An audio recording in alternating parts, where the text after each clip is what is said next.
Paz do Senhor, sejam todos bem-vindos. Vamos iniciar mais um estudo nosso sobre oração intercessória. Vou iniciar meu compartilhamento de tela aqui. Deixa eu voltar aqui. Compartilhando tela. Aqui o estudo. Pronto.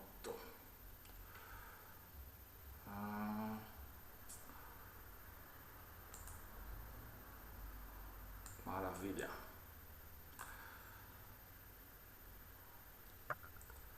Deixa eu ver, já dei o play, né? Calma aqui. Pronto. Então vamos lá. Vamos dar sequência à nossa série de estudos sobre oração intercessória. Nós estamos no nosso quinto vídeo, nossa quinta lição. E como Deus pode usar os seus intercessores para mover céus e terra. O título do estudo de hoje, deixa eu abrir aqui,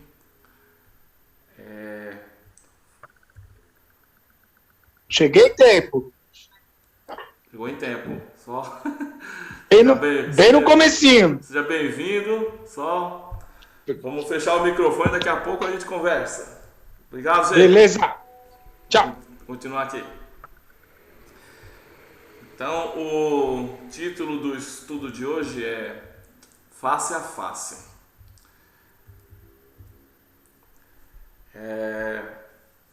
A gente vamos iniciar com esse subtítulo Apoie-se em mim.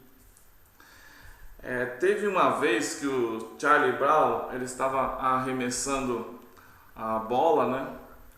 Aí ele não estava tendo sucesso no arremesso de bola. E a Lucy, como sempre, ela estava rindo dele, né? Ficava rindo dele.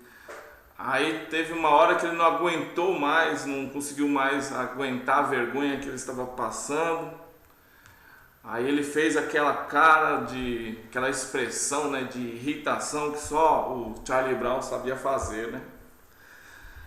Aí ele virou de ponta cabeça, ficou com a cabeça de ponta cabeça, cabeça no chão, na marca do lançador. E a Lucy, ela continuou com a zombaria em cima do Charlie Brown. Só que o amigo dele, o Snoopy, ele fez algo inesperado. Ele foi até a marca do lançador onde estava o Charlie Brown e ele também ficou de ponta cabeça ao lado do Charlie Brown, compartilhando da humilhação do amigo. Isso parece algo bíblico?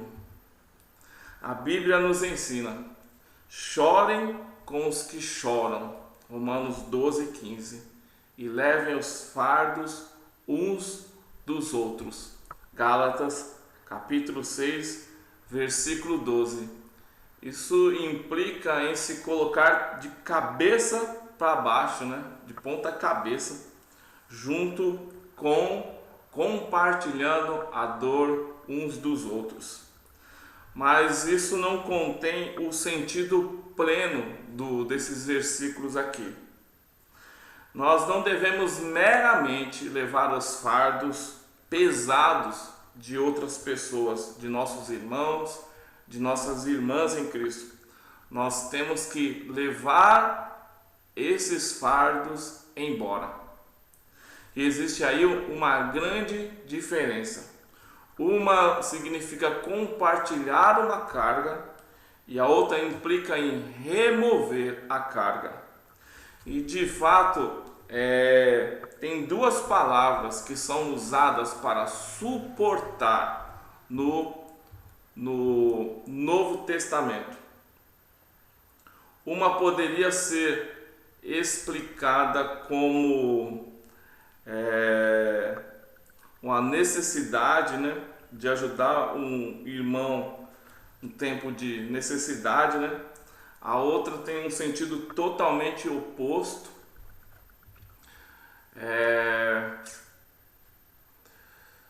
Um sentido bem diferente. A primeira palavra, ela é anishomai, e ela significa suportar, sustentar ou resistir contra algo. E ela aparece em Colossenses capítulo 3, versículo 13 e também em aqui faltou a parte, mas é Efésios capítulo 4, versículo 2. E aqui está dizendo simplesmente para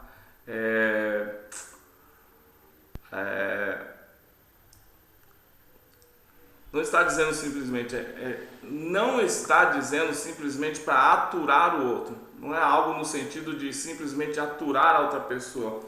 Embora Deus esteja também dizendo isso, para a gente fazer isso, né, para a gente também aturar as outras pessoas, o que Ele está dizendo é: se escorem uns nos outros. Em outras palavras, nós devemos nos colocar ao lado de um irmão ou de uma irmã mais fraco, que está pesado, e dizer para ele: você não vai cair, você não vai quebrar, nem ser destruído, porque eu estou aqui para apoiá-lo. É mais ou menos uma figura, quando uma pessoa ela prende uma vara para sustentar um pé de tomate, para ajudar aquele pé a aguentar o peso dos tomates. Então a gente se coloca para ajudar o nosso irmão, os nossos irmãos, para que eles suportem o peso do problema, da dificuldade que eles estão passando. E a gente fala para eles: olha, eu vou unir a minha força com a sua.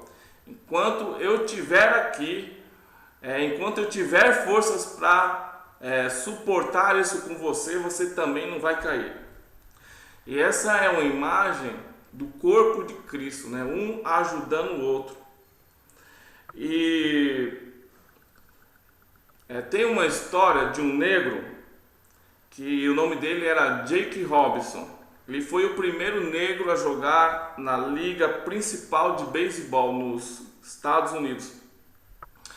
E ele quebrou essa barreira racial, né, no beisebol, só que ele teve que enfrentar muita zombaria da multidão que comparecia nos estádios. Um dia ele foi jogar no estádio da região dele, no Brooklyn, e ele cometeu um erro lá durante o jogo. Ele errou algum passe, alguma jogada dele. Só que a questão é que os próprios fãs dele começaram a zombar dele, começaram a ridicularizar ele, começaram a vaiar a ele, né?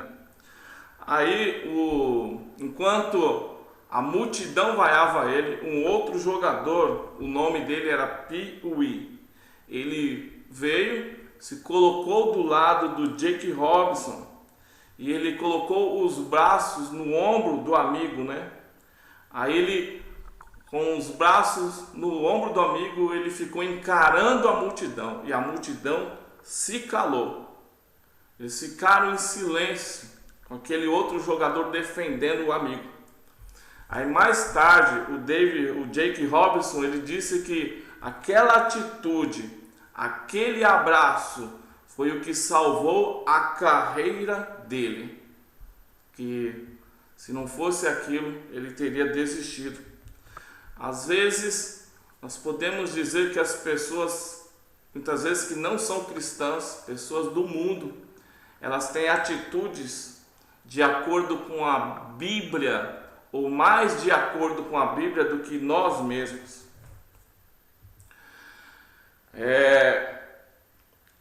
A segunda palavra, né, é bastazo. A primeira palavra que nós vimos é anishomai, que nós vimos que é aquela questão de suportar, de sustentar a carga do outro. E essa outra palavra, bastazo, significa suportar, erguer ou levar algo, no sentido de levar embora ou remover. E ela aparece em Romanos capítulo 15, versículos 1 a 3. Gálatas 6:2. Eu não vou ter tempo de ler todos os versículos, mas Vocês podem ir anotando aí e conferindo depois. Então, essa palavra nós vamos, que é abastazo, nós vamos estar examinando, vamos estar examinando em cima dela também. E um aspecto impressionante e interessante da intercessão, e ele é até pouco compreendido, ele foi exemplificado pelo nosso Senhor Jesus Cristo, quando ele realizou esses dois conceitos de suportar que nós vimos aqui, dessas duas palavras, né? Anishomai e bastazo. Então nós, nos estudos anteriores, nós já aprendemos que a intercessão de Cristo por nós não foi uma oração que ele fez, foi uma obra de intercessão. Ele não simplesmente orou por nós, mas ele realizou uma obra de intercessão por nós. Foi uma obra de se colocar entre. Ele se colocou entre nós e o Pai, para nos reconciliar novamente com Deus. E ele também se colocou entre nós para quebrar o domínio de Satanás sobre nós por causa do pecado. E naturalmente, compreender essa obra de intercessão de Cristo prepara o caminho para a compreensão da nossa obra, quer dizer, da nossa parte, o que nós temos que fazer. Então, a obra de intercessão de Cristo, ela alcançou uma expressão tão plena e tão mais profunda quando Jesus, ele lançou sobre ele, na cruz, os nossos pecados. Quando ele atraiu para ele os nossos pecados na cruz. E ele não só atraiu para ele, mas ele levou embora os nossos pecados. Isso está em Isaías, capítulo 53, versículos 6 e 12. E diz assim: todos nós, tal qual ovelhas, nos desviamos. Cada um de nós se voltou para o seu próprio caminho, e o Senhor fez cair sobre ele a iniquidade de todos nós, porquanto ele derramou sua vida até a morte, e foi contado com os transgressores. Pois ele levou o pecado de muitos, e pelos transgressores intercedeu. E aqui tem uma palavra hebraica que é paga. E essa palavra hebraica, ela é usada duas vezes nesses versículos de Isaías. Isaías 53, ela é uma das profecias sobre o que Cristo fez na cruz por nós, mais descritivas que nós encontramos no Antigo Testamento. E aqui essa palavra paga, ela é traduzida uma vez como fazer cair sobre e outra vez como interceder. Em ambos os casos, ela está fazendo referência a quando os nossos pecados, iniquidades e doenças e enfermidades foram lançadas sobre Jesus na cruz. E o Novo Testamento, ela descreve isso da seguinte maneira, identificando isso, que Deus, ele tornou pecado por nós aquele que não tinha pecado, para que em Jesus, nele, nós fôssemos feitos justiça de Deus. Nós encontramos isso em 2 Coríntios, capítulo 5, versículo 21. Então, Cristo, ele levou embora os nossos pecados, as nossas fraquezas, para tão longe, diz a Bíblia, como o Oriente está longe do Ocidente. Salmo 103, versículo 12. E Jesus, ele não está carregando os nossos pecados nesse momento. Em algum lugar de alguma maneira, ele se desfez desses pecados. A palavra hebraica para levou ou levar nesse capítulo de Isaías é nasa, que quer dizer levar embora ou remover para longe. E como nós já mencionamos ou acabamos de mencionar, a palavra grega bastazo tem essencialmente esse mesmo significado. Essa conotação, essa ideia de suportar algo para lançar fora se torna muito mais significativo à medida que nós discutimos sobre o nosso papel nessa faceta do ministério de intercessão de Cristo. Então é imperativo a gente saber que nós não levamos as cargas de alguém simplesmente. Nós suportamos a nishomai, a outra pessoa, e levamos a carga embora, bastazo, ajudando essa pessoa a livrar-se dos seus fardos. Existe um conceito no Antigo Testamento que apontava para a obra de Cristo, para essa obra de intercessão redentora de Cristo, e que ilustra muito bem esse conceito de levar embora. É o conceito do bode expiatório. O bode expiatório é comumente conhecido, como alguém que leva a culpa no lugar de outro, Ele chama de bode expiatório. Só que no Antigo Testamento, nessa questão, a gente aprende que existiam dois animais que eles eram usados no dia da expiação. Um deles era sacrificado, era derramado o sangue, para cobrir os pecados. O outro era um bode, Esse bode era tido como um bode expiatório, e o sumo sacerdote, ele colocava as mãos sobre ele, sobre a cabeça do bode, e ele confessava ali os pecados da nação. E depois disso, esse bode expiatório, ele era enviado para o deserto, para nunca mais voltar.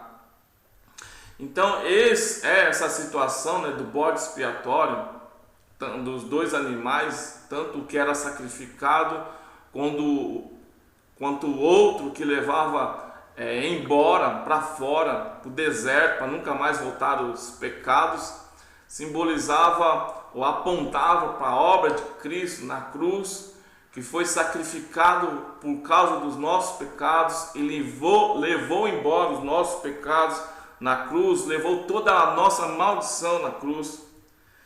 Então, e essa história de Cristo, representada no bode expiatório, levando nossa maldição, ela é bem ilustrada em um livro que se chama O que vai custar a transformação do mundo, do autor S.D. Gordon. E em cima disso, vamos apresentar aqui agora uma paráfrase dessa história sobre um casal que descobriu que o seu filho de 14 anos tinha mentido para eles. Esse menino nós vamos chamar aqui de Estevão. E o Estevão, ele tinha faltado na escola por uns 3 dias seguidos. Aí ele foi descoberto porque o professor dele chamou os pais para perguntar se estava tudo bem com ele. E os pais do Estevão ficaram aflitos, não tanto por ele ter faltado na escola, mas por ter mentido para eles. Então eles foram orar com o filho e conversar com ele a respeito do que o Estevão havia feito. Então eles decidiram aplicar uma forma de disciplina incomum e severa, algo grave. E a conversa que os pais tiveram com Estevão, né, nessa história, né, que nós estamos fazendo de forma figurativa, foi mais ou menos assim: Estevão, você sabe como é importante para nós confiarmos uns nos outros, não é verdade? E o Estevão responde: sim. Agora, Estevão, como nós podemos confiar uns nos outros se nós nem sempre falamos a verdade, Estevão? É por isso, Estevão, que a mentira é algo tão terrível. Mentir não é apenas pecado. A mentira ela destrói a nossa capacidade de nós confiarmos uns nos outros. Porque se nós não podemos acreditar no que a outra pessoa fala, como nós vamos confiar nela? Você compreende isso, Estevão? Sim, Senhor, eu compreendo, Pai. Então eu e sua mãe, nós decidimos fazer algo para que você entenda a seriedade, não tanto pelo fato de você ter faltado à escola, mas pelo fato de você ter mentido para nós. E a sua disciplina ela será aplicada por 3 dias, um dia para cada dia do seu pecado. Então você vai, a partir de hoje, você vai para o sótão, você vai ficar lá sozinho. Você irá comer e dormir no sótão. Então, esse jovem Estevão, ele foi para o sótão, para a cama que os pais haviam preparado para ele lá. E aquela foi uma longa noite, tanto para o Estevão como para os pais dele. Talvez fosse a noite mais longa que eles já tiveram na vida, porque eles, na verdade, nenhum deles conseguiu comer, nenhum deles conseguiu dormir. Até o pai foi tentar ler o jornal, ele não conseguia ler porque as letras estavam embaçadas, seus olhos embaçaram. A mãe foi tentar costurar, mas também não conseguia passar a linha pela agulha, porque ela não conseguia enxergar, porque os olhos dela também estavam embaçados. E então chegou a hora de dormir, aí deu meia-noite. E o pai estava pensando como que o Estevão devia estar lá naquele sótão, né? Ele devia estar se sentindo solitário, devia estar triste, assustado. Então ele finalmente falou com a esposa dele e disse: você está acordada? Ela disse: não. Eu estou sim, né? Eu não consigo dormir porque eu estou pensando no Estevão. Aí o pai disse: eu também não consigo dormir. Aí passou mais 1 hora. Aí chamou ela de novo: você já conseguiu dormir? Não, eu não consigo dormir porque eu não consigo parar de pensar nele. Passou-se outra hora, já eram 2 da manhã. Aí o pai falou: olha, eu não aguento mais, eu não consigo. Ele pegou seu travesseiro, pegou o cobertor e falou: eu vou para o sótão. Aí ele foi para o sótão e ele encontrou lá o Estevão da maneira que ele imaginava, né? Triste. Estava lá no canto, triste, com lágrimas, chorando, né? Então o pai chegou para o Estevão e disse para o Estevão o seguinte: eu não posso, filho, quero que você entenda que eu não posso tirar essa disciplina por causa das mentiras que você disse, que você fez contra nós. Pois você precisa entender a seriedade do que você fez. Você tem que compreender que o pecado, especialmente a mentira, tem consequências graves, filho. Mas eu e sua mãe, nós não podemos suportar o pensamento de você ficar sozinho aqui nesse sótão, filho. Por isso eu decidi, eu vou participar da disciplina com você. Eu vou ficar aqui com você. Então o pai, ele se deitou perto do filho, eles se abraçaram, começaram a chorar, e as lágrimas dele, né, se molharam o travesseiro, e eles participaram da mesma punição durante 3 noites. Eles ficaram ali juntos. Esse é um quadro. Que quadro, né? É um quadro que Deus, ele pintou para nós também, porque há 2000 anos Deus, ele também, podemos dizer que ele se arrastou para fora da sua cama com o seu cobertor e seu travesseiro. Na verdade, foram 3 cravos e uma cruz da crucificação. Ele colocou o seu rosto banhado em lágrimas perto do nosso e suportou o nosso castigo pelo nosso pecado. O seu sótão foi um túmulo, a sua cama foi uma laje de pedra, e o rosto perto dele foi o nosso, o meu e o seu. Uma coisa é certa: Cristo não estava sozinho naquela cruz. Nós estávamos lá com ele. Ele estava lá para compartilhar a nossa sentença de morte. A sentença de morte não era dele, era nossa. Nós não estávamos lá fisicamente, mas nós estávamos lá espiritualmente. Você pode ver depois em Romanos capítulo 6, versículos 4 e 6. E é claro, quando ele foi levantado na cruz, ele estava levando algumas coisas. Ele estava levando nossos pecados. Os nossos pecados estavam sendo lançados sobre ele na cruz.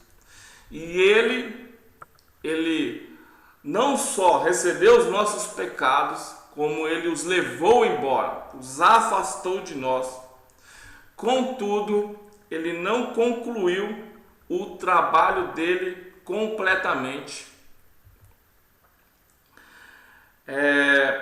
Antes que você fique estranho, né, isso que a gente está comentando aqui,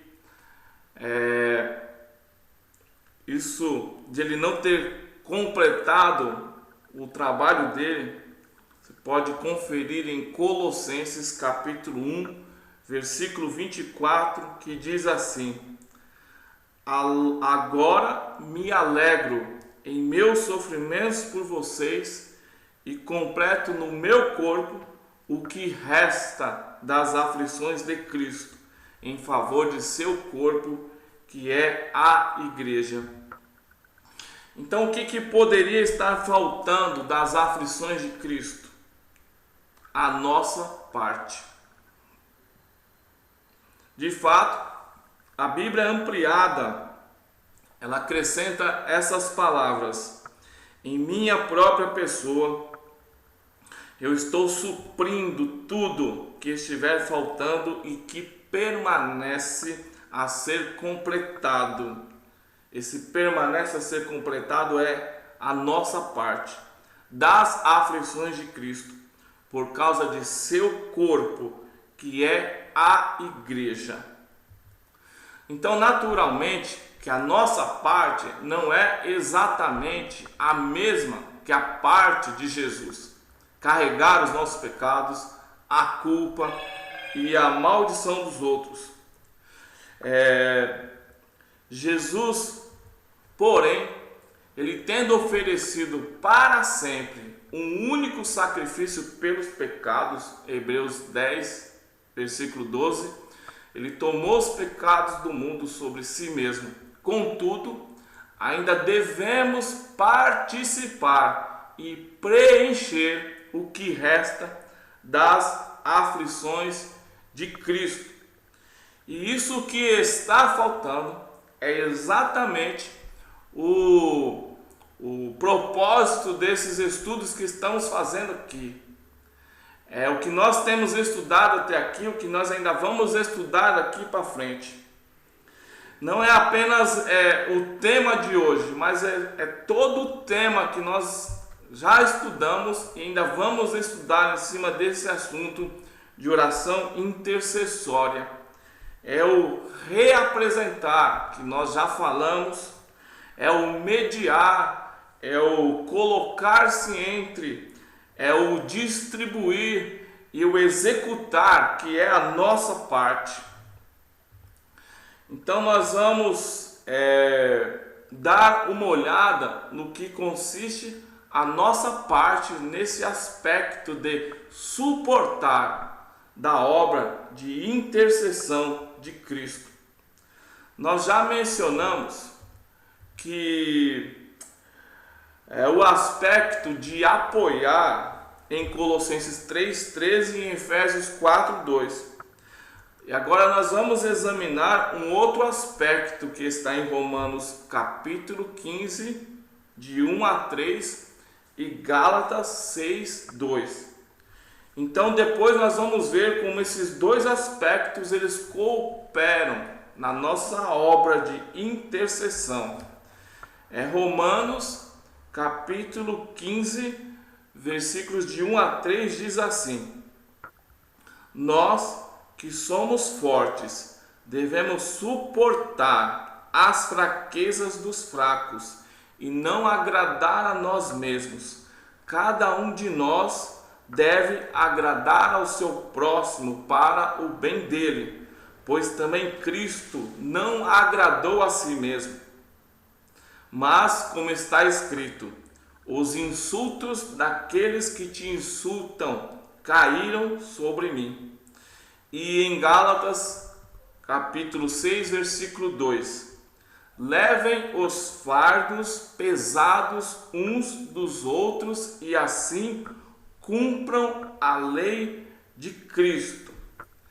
Então, como nós já mencionamos antes, a palavra grega para suportar em ambos os versículos, esses versículos aqui é bastazo. Só um minuto. Pronto. E bastazo, ele é sinônimo da palavra hebraica nasa e significa erguer ou levar, com o sentido de remover ou de levar embora.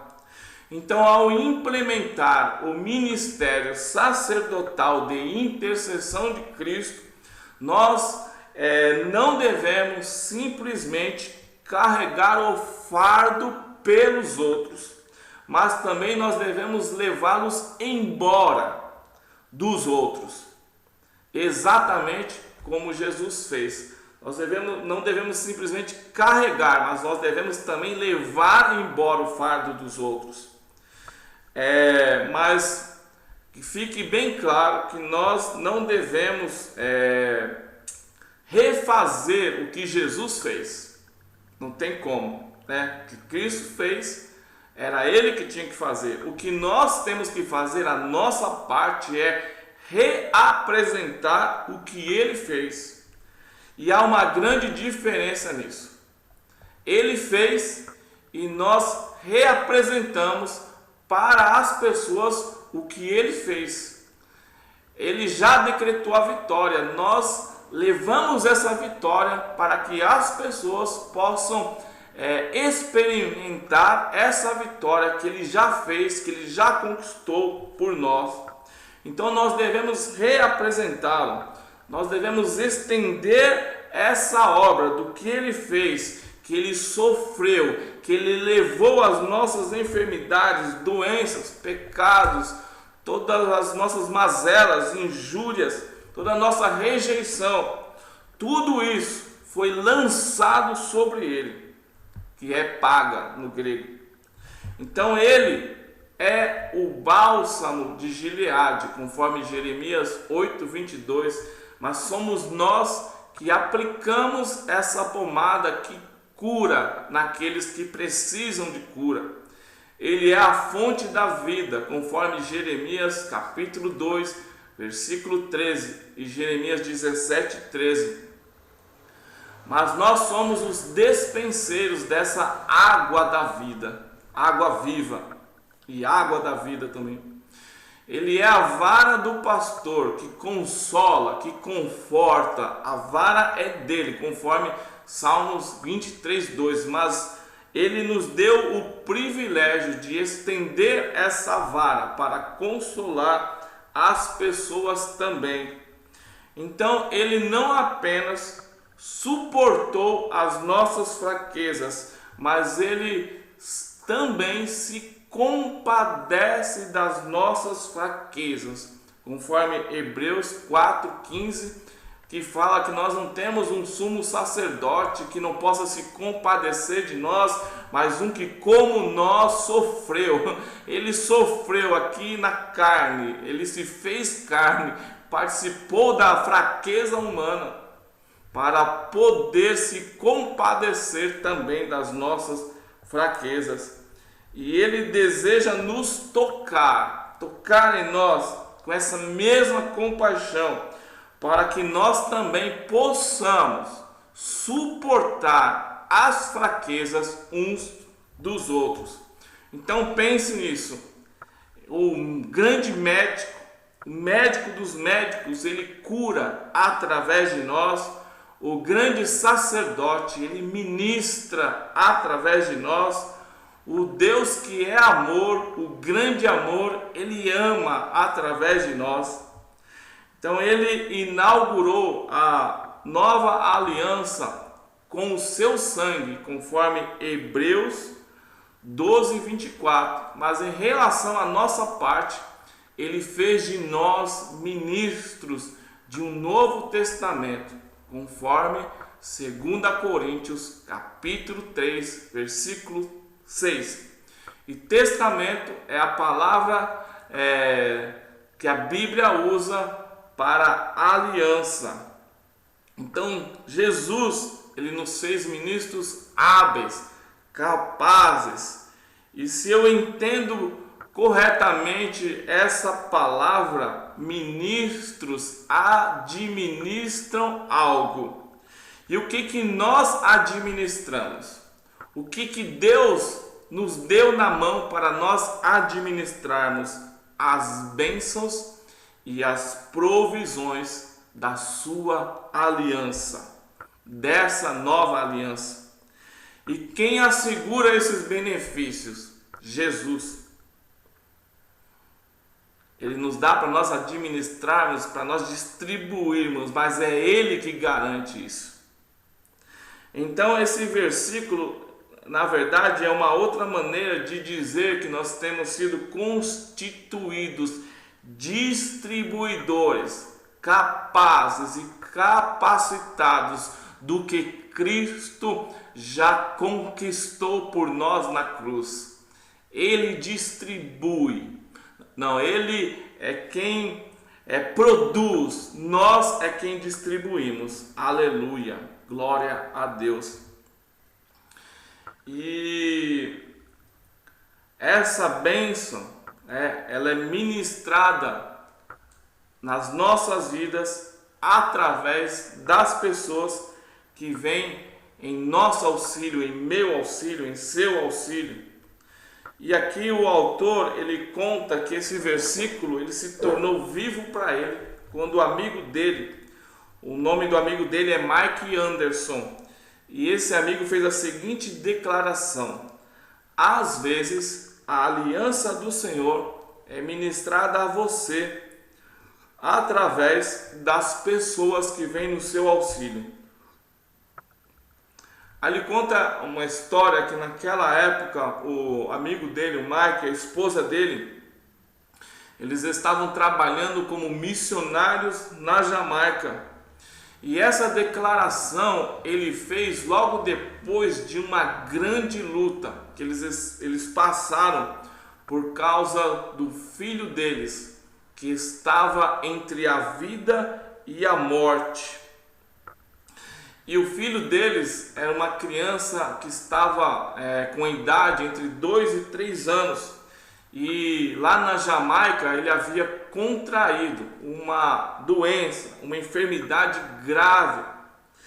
E o estado desta criança, ela foi piorando durante 7 dias, até que ela já estava correndo risco de morrer. Foi quando o amigo dele telefonou para ele e para outras pessoas nos Estados Unidos. Aí o autor do livro aqui, o Dutch Sheets, ele disse que sabia que era algo muito sério, que devia estar acontecendo com ele quando a reunião de oração que ele estava dirigindo foi interrompida. Aí o amigo dele disse para ele: me desculpe por eu atrapalhar, por interromper a sua reunião, mas eu estou precisando desesperadamente de ajuda. Aí o Dutch perguntou para ele: o que está acontecendo? Aí ele falou: é o meu filho, o Toby. O amigo dele respondeu: ele está com uma doença grave, ele está com uma febre terrível. Os médicos eles não conseguem descobrir a causa desta doença, desta febre. Então eles fizeram tudo o que eles podiam, mas parece que nada do que eles aplicam no meu filho surte efeito. E a questão é que nós não sabemos se ele vai conseguir sobreviver depois dessa noite. E nós temos orado por ele continuamente, mas parece que nós não conseguimos vencer esse ataque, essa doença. Eu estava orando e Deus me revelou, disse ele. Quando na hora da oração, Deus revelou para ele que o estado do filho dele estava sendo causado por um forte espírito de enfermidade. Contudo, mesmo orando por horas, por dias, ele não estava conseguindo vencer essa batalha. Mas ele sentiu de Deus que ele precisava chamar da ajuda de alguns intercessores que verdadeiramente crescem, verdadeiros intercessores, para se unirem a ele, e assim eles iriam conseguir vencer esse ataque desse espírito de enfermidade.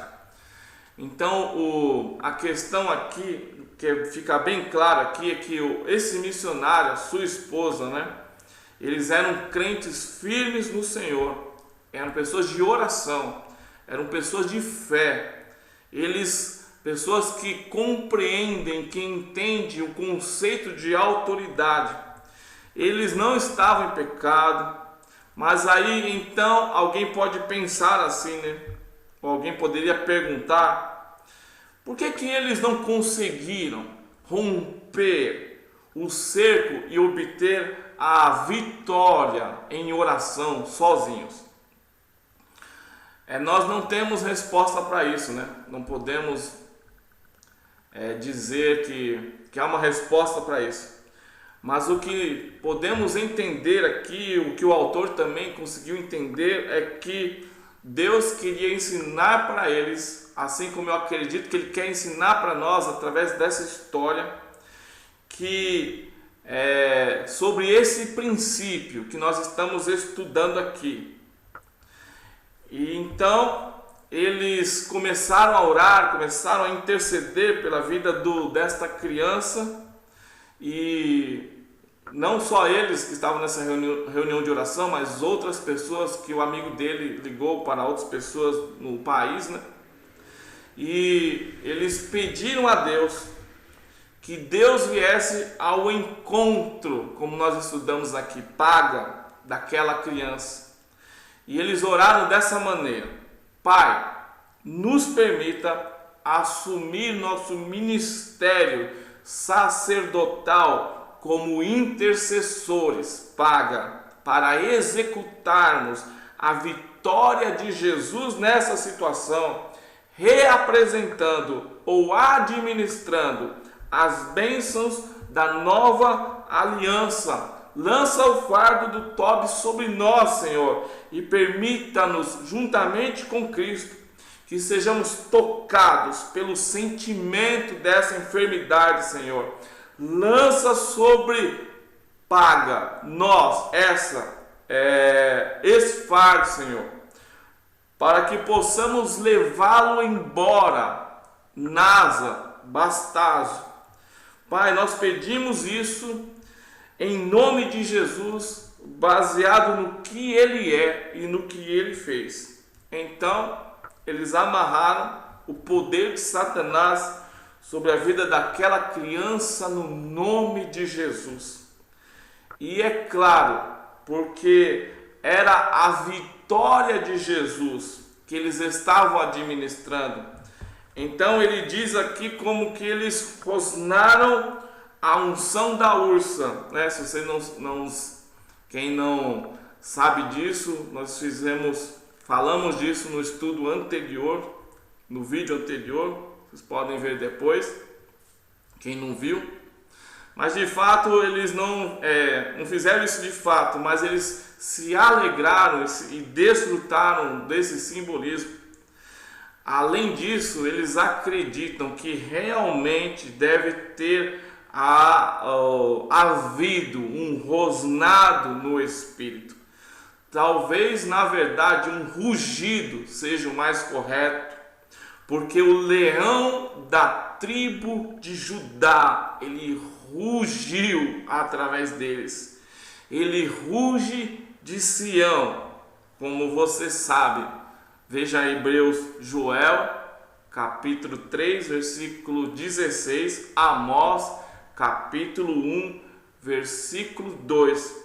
E nós temos certeza, segundo eles afirmaram, nós temos certeza de que ele rugiu, porque o Mike, amigo dele, telefonou algumas horas depois, disse o seguinte: quase imediatamente, depois que eu pedi a vários de vocês que orassem comigo, a febre cessou e o meu filho começou a melhorar. Glória a Deus! Então, dentro de poucas horas, ele estava completamente são e recebeu alta do hospital. E é isso que nós, desse grupo de intercessão, nós temos visto diariamente. Testemunhos, milagres, pessoas desenganadas saindo do hospital. Glória a Deus! Louvado seja Deus! É o corpo de Cristo atuando como Cristo quer que nós atuemos para libertar, para trazer cura para as pessoas através da oração, da intercessão. E o amigo dele, ele continuou dizendo o seguinte: eu perguntei para Deus por que eu precisava que outros me ajudassem a derrotar esse ataque contra o meu filho. E aí Deus me fez lembrar da história de Josué, quando o exército de Israel veio em auxílio dos gibeonitas, que eles estavam desamparados contra 5 exércitos, muito mais poderosos do que eles. Então o amigo dele, o Mike, começou a contar a história de Josué, que está nos capítulos 9 e 10 de Josué. E a história conta, que os gibeonitas, eles eram de uma das tribos de Canaã, que o Josué e o povo de Israel, eles tinham a ordem de Deus para destruir aqueles povos que estavam habitando aquela terra, porque eles iam conquistar aquela terra prometida. Mas havia povos que adoravam outros deuses e Deus mandou retirar aquele povo de lá. Então eles teriam que combater, guerrear e destruir aqueles povos. E esses gibeonitas, eles enganaram os israelitas. Eles fizeram os israelitas, o povo de Israel, acreditar que eles tinham vindo de um país muito distante, muito longe, para entrar em aliança com eles. Aí Josué e o povo de Israel, negligentemente, eles não oraram sobre isso e, portanto, eles foram enganados e fizeram aliança com esse povo de forma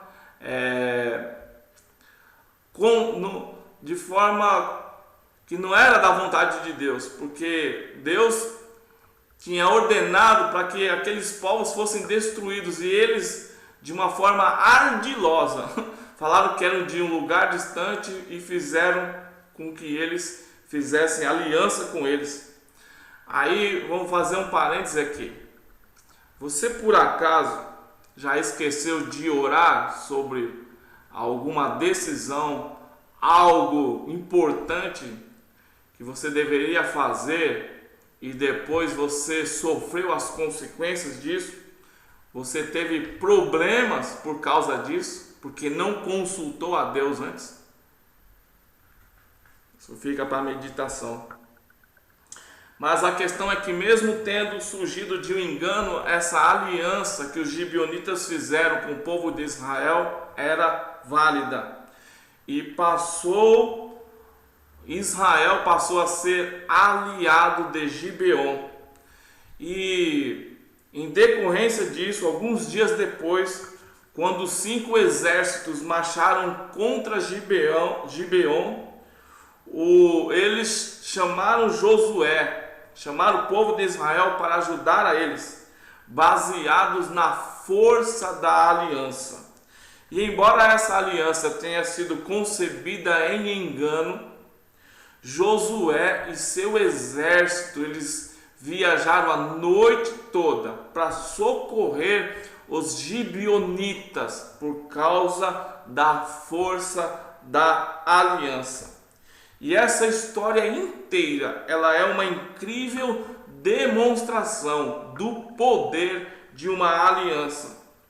Então, após chamar o amigo dele, chamou a atenção dele para essa história, ele disse as seguintes palavras: Dutch, após Deus me fazer lembrar dessa história, o Senhor plantou em mim o seguinte pensamento no meu coração, sobre por que eu precisava de ajuda para vencer esse espírito de enfermidade.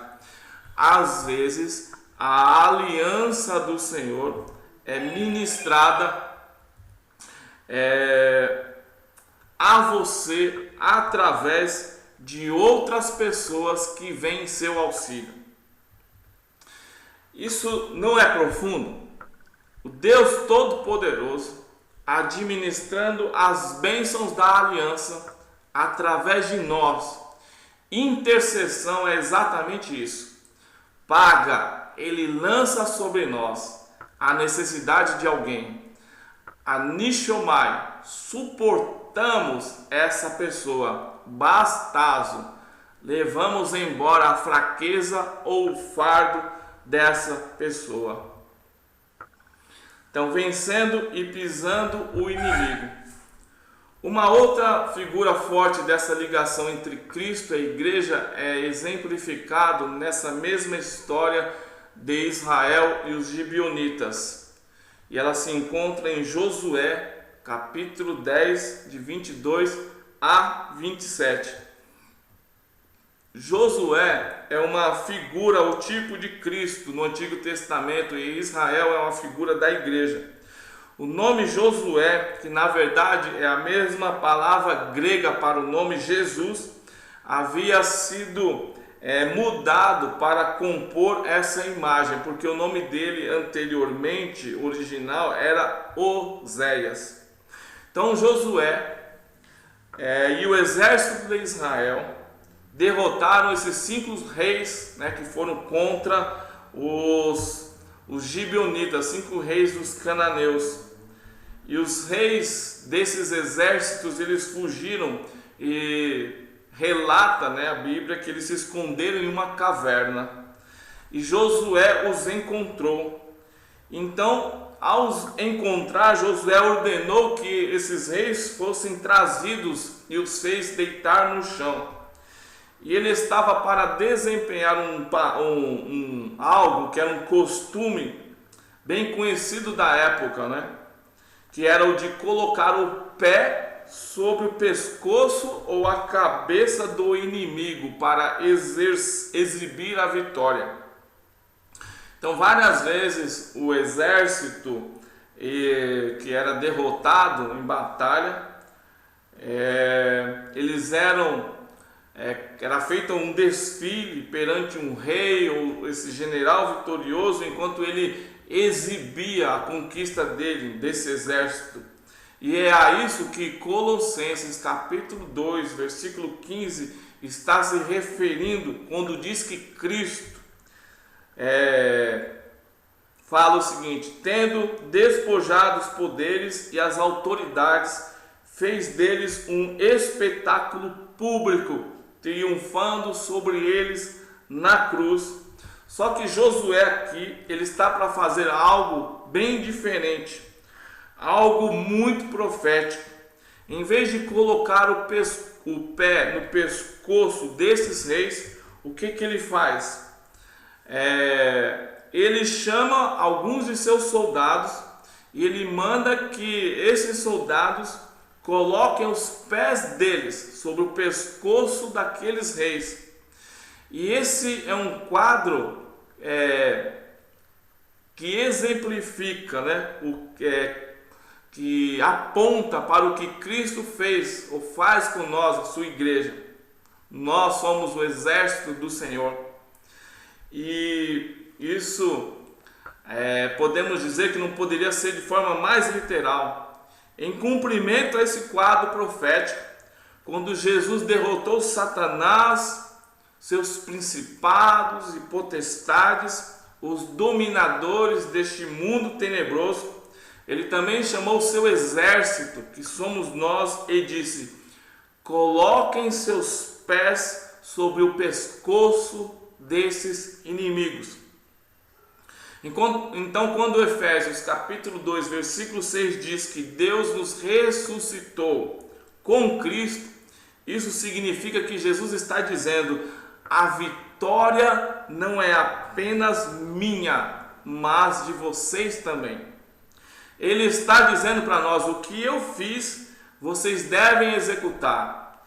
Eu coloquei os inimigos sobre meus pés legalmente, sobre minha autoridade, mas vocês devem exercer essa autoridade em situações individuais, fazendo com que ela tenha o seu cumprimento literal.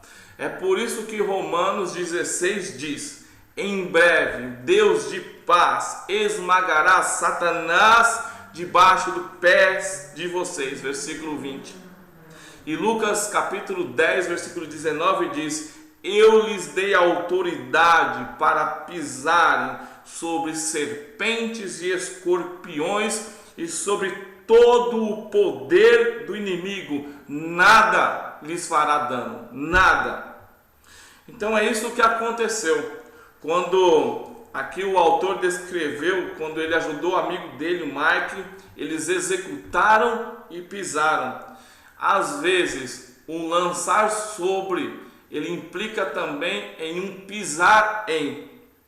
E o Salmo 110, que é um salmo messiânico, profético, que é relacionado à obra de Cristo, também relata essa relação com Ele, que é a nossa relação com Jesus. Ele prediz, profetizando que Cristo, após sua ressurreição, ele subiria à mão direita do Pai. De acordo com o Novo Testamento, no momento da sua ascensão e glorificação, ele já havia colocado todas essas autoridades sob seus pés, conforme Efésios 1, 22. Deus colocou todas as coisas debaixo de seus pés e designou cabeça de todas as coisas para a igreja. E em 1 Coríntios 15, 27 diz: porque ele tudo sujeitou debaixo de seus pés. Ora, quando se diz que tudo lhe foi sujeito, fica claro que isso não inclui o próprio Deus, mas que ele submeteu tudo a Cristo. Mas o Salmo 110 nos diz que ele ainda estava esperando que esses inimigos fossem colocados por estrado dos seus pés. Que diz lá: senta-te à minha direita até que eu faça dos teus inimigos um estrado dos teus pés. Agora, se você não prestar atenção, você pode entender que há uma contradição entre a profecia messiânica, né, dos Salmos, e os versículos do Novo Testamento, que dizem que depois que ele subiu à mão direita do Pai, os inimigos já estavam sob os seus pés. Mas por que tem essa aparente incoerência? Quer dizer, os inimigos estão sob os seus pés ou eles serão colocados lá depois? E a resposta é as duas coisas. Eles estão sob os pés dele legalmente por causa do que ele fez na cruz.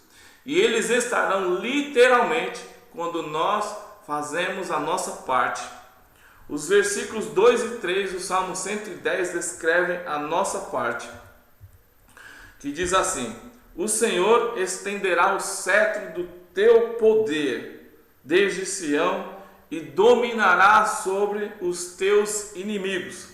Quando convocares as tuas tropas, o teu povo se apresentará voluntariamente, trajando vestes santas. Desde o romper da alvorada, os teus jovens virão como o orvalho.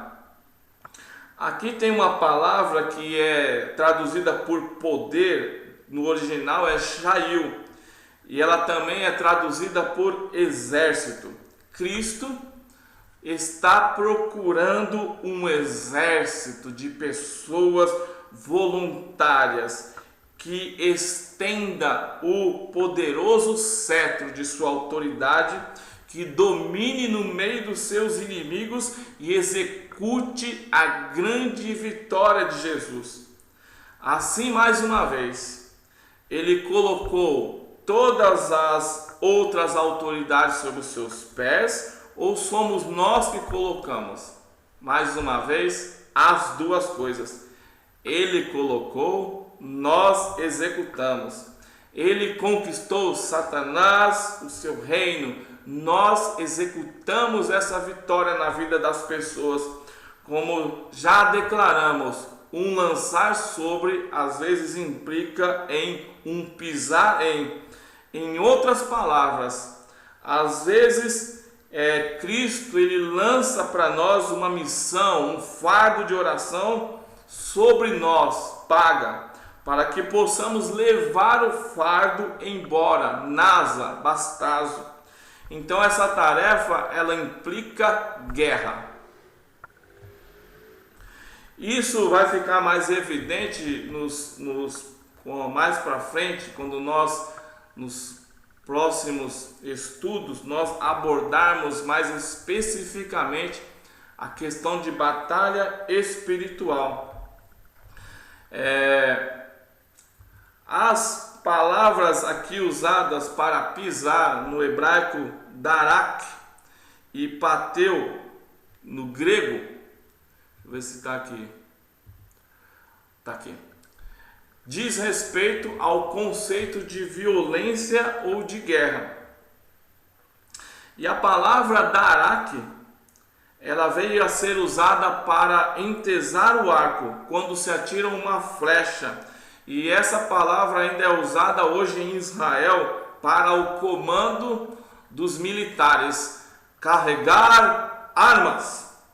E ambas as palavras, elas são usadas para pisar ou esmagar em uma prensa de lagar, e é um simbolismo apropriadamente usado para descrever Cristo vencendo seus inimigos em Isaías 63, versículo 3, e em Apocalipse 19, versículo 15.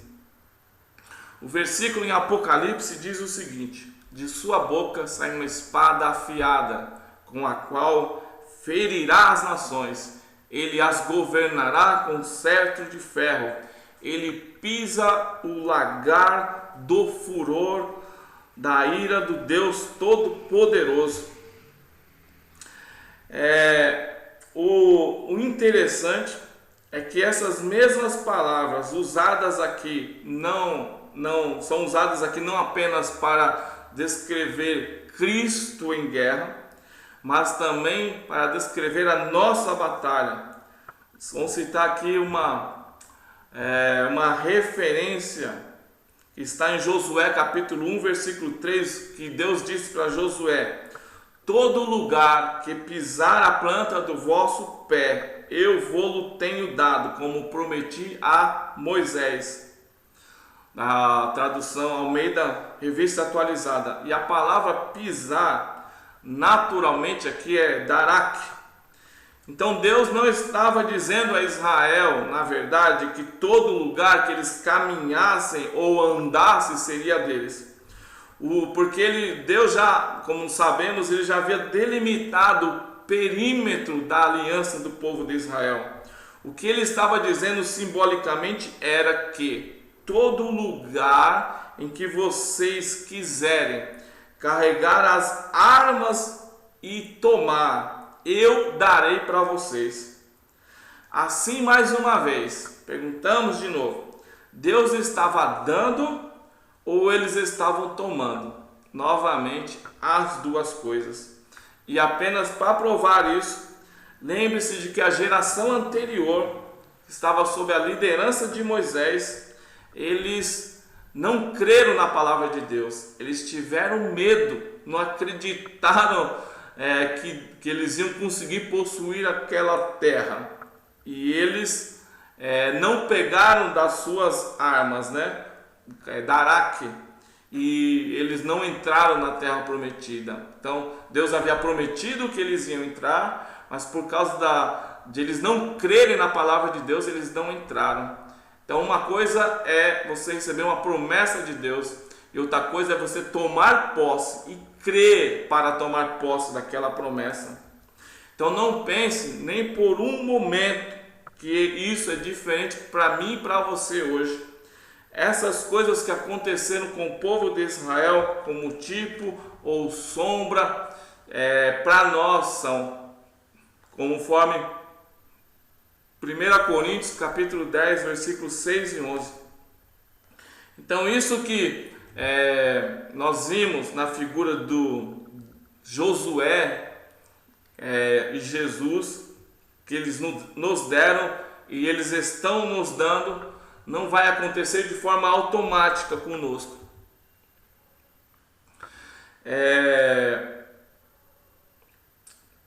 Apenas pelo fato de a gente pertencer a Deus, a gente ser de Deus, que assim como eles receberam a promessa, mas tiveram que lutar por ela, nós também precisamos tomar posse.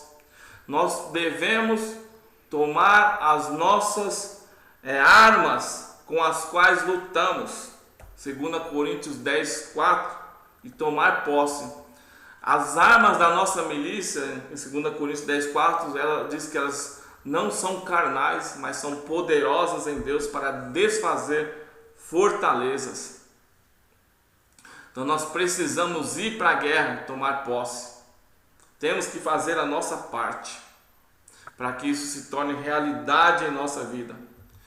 Isso é intercessão. Como foi por intermédio de Cristo, é também através de nós. Muitas vezes isso deve ser feito através de nós, em favor dos nossos irmãos e irmãs, quando nós, como Cristo, subimos no sótão do desespero deles, da necessidade deles, quando nós colocamos o nosso rosto junto ao rosto deles e levamos embora os seus fardos e as suas fraquezas. Então Cristo, Ele quer viver, Ele pode viver, Ele quer viver através de nós. É possível cumprir o que resta das aflições de Cristo, a nossa parte, para que não falte mais. Nós podemos estender o cetro quando dominamos entre os nossos inimigos, colocando-os sob os estrados dos pés do Senhor, e o terrível rugido do leão de Judá pode ressoar através de nós, através da sua igreja. A aliança do Senhor deve ser administrada aqui na terra. Então, para terminar, só vou relatar uma história que aconteceu com um pai e um filho, que serve como um bom exemplo para nós encerrarmos esse estudo de hoje. Tinha um garotinho que, a despeito, apesar das advertências do seu pai, ele continuava chegando tarde em casa ao sair da escola. Então, certa manhã, os pais disseram para ele que aquilo não tinha mais graça. Parou, não tem mais graça isso aqui. Você vai ter que chegar na hora certa, naquela tarde, disseram para o filho, né? Só que, de novo, o menino chegou tarde em casa. Aí no jantar, naquela noite, o menino recebeu um castigo. Quando ele foi jantar, no prato dele só tinha um pedaço de pão. O menino ele ficou surpreso, ficou triste, ficou abatido. E após esperar alguns momentos até que o impacto fizesse o pleno efeito, o pai pegou o prato do menino e lhe deu bastante carne e batatas. Aí esse menino, quando cresceu, ele se tornou adulto, ele disse o seguinte: por toda a minha vida eu soube como Deus é, por causa do que o meu pai fez naquela noite.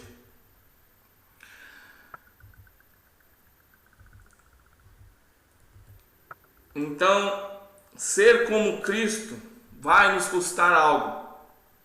Esta causa de Cristo que nós abraçamos, participando da intercessão, ela custa caro. A obra de intercessão tem um preço. Precisamos pagar esse preço.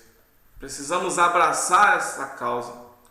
Nós vamos tirar de nossa mesa farta de vez em quando e vamos mostrar para as pessoas como Deus é. Vamos ministrar as bênçãos do Senhor. Amém. Então nós terminamos esse estudo de hoje.